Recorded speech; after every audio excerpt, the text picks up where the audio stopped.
வாய்ப்பு இருக்கு. நான் கட் பண்ணும்போது நிறைய இடத்துல பார்த்திருப்பீங்க, ஒரு இடத்துல மட்டும் அதை மார்க் பண்ணி நான் கட் பண்ணிருக்க மாட்டேன். ஒரு ஸ்ட்ரெயிட் லைன் போடணும்னாவே அந்த இதோட இன்னொரு லைன் மார்க் பண்ணி தான் நான் ஸ்ட்ரெயிட் லைன் போட்டிருப்பேன். அதே மாதிரி பிகினர்ஸா இருக்கவங்க எல் ஸ்கொயர் ஸ்கேல் யூஸ் பண்ணி கட் பண்ண பழகிக்கோங்க. இல்ல எனக்கு நல்லா கட்டிங் வரும்ன்றவங்க நார்மல் ஸ்கேலே யூஸ் பண்ணிக்கலாம். அடுத்தது டிசி, சரிங்களா? டிசி டார்க் சாக், அதாவது ட்ரெஸ்க்கு பண்ற யூஸ் பண்ற சாக். இது வந்து நம்ம டேப் பண்ணோம் அப்படின்னாவே இது அழிஞ்சிரும், சரிங்களா? ஸோ நீங்க பயப்பட வேணாம். ஏன்னா நம்ம வந்து மார்க்கிங்கே ரா எட்ஜஸ்ல தான் பண்ண போறோம், ராங் சைட்ல தான் பண்ண போறோம். ஸோ வந்து பயப்பட வேணாம். இது இன்னும் நிறைய இருக்கு. நான் ஃபியூச்சர்ல வந்து அதை ஷார்ட்ஸா வந்து நான் அப்டேட் பண்றேன், நிறைய இருக்கிறது எல்லாத்தையும். ஸோ இன்னைக்கு நம்ம வந்து டிசியை வந்து மார்க் பண்ணிக்கலாம். இதோட ஃபுல் ஃபார்ம் வந்து டார்க் சாக், ஓகேவா?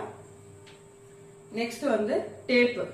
நம்ம மெஷர்மெண்ட் எடுத்ததுல இருந்து கட்டிங், ஸ்டிச்சிங் எல்லாத்துக்குமே இந்த டேப் வச்சுதான் நம்ம வந்து பண்ணியிருக்கோம், சரிங்களா? இது வரைக்கும் நான் மெஷர்மெண்ட் எடுத்ததும் சரி, பேட்டர்ன்ஸ் வந்து கட் பண்ணதுக்கு வந்து நான் இந்த டேப் தான் யூஸ் பண்ணியிருக்கேன். ஸோ இன்னைக்கு வந்து நம்ம கிளாத் கட்டிங்க்கும் இது தேவைப்படும் எதுக்காது, சரிங்களா? ஸோ அதனால இதையும் எடுத்து வச்சுக்கோங்க, பக்கத்துல எப்பவுமே இருக்கணும் இது.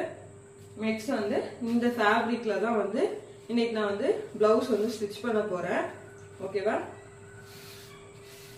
இதுதான் வந்து பிளவுஸ் வந்து ஸ்டிச் பண்ண போறேன்.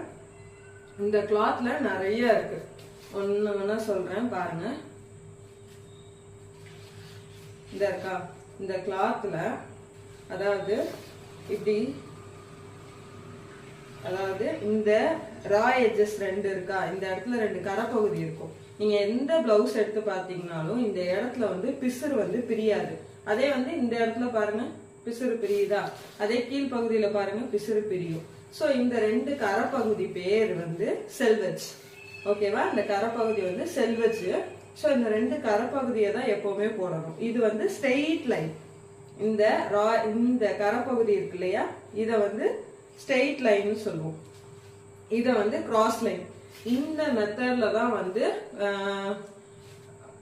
ஃபேப்ரிக்கை வந்து ப்ரிப்பேர் பண்ணுவாங்க, சரிங்களா? ஸோ வந்து இந்த ஸ்ட்ரெயிட் லைன் இது கிராஸ் லைன், வெட்டு வார்ப் அந்த மாதிரி சொல்லுவாங்க. இது வந்து செல்வெஜ், ஓகேவா? இந்த ஃபார்மட்ல தான் நம்ம இந்த செல்வெஜ் பகுதி ரெண்டையும் ஒன்று போல போட்டுதான் நம்ம எப்பவுமே வந்து என்ன பண்ணணும், கிளாத் கட் பண்ணணும், சரிங்களா? கிளாத் ஃபோல்டிங் மெத்தடு இதையும் நான் சொல்லிடுறேன்.